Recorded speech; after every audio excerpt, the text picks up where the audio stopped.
પાર્ટીના લોકોએ બી વિચારવું જોઈએ કે જ્યાં ત્યાં અમારું અપમાન કરે એવા લોકોની સામે એક્શન લેવા જોઈએ. ઘરે બેઠેલી જ છે, મૂકેલી છે ફાઇલ તૈયાર મારી. એક વર્ષથી હેરાન કર્યા કરે છે આપણને.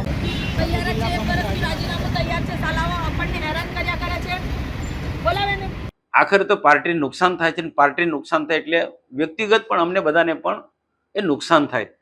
પ્રદેશે અમને બોલાયા હતા, અમારી વાત જે કહેવાની હતી તે વાત થઈ. હવે કોઈનો વાંક કાઢ્યા કરતા બધાએ એક પાર્ટીના કામ માટે કામે લાગી જવાનું એવું નક્કી કર્યું છે. અંદર લડી ઝઘડીને શું થવાનું છે, એ બધાને જ નુકસાન છે અને સાથે નાના કાર્યકર્તાને પણ નુકસાન છે.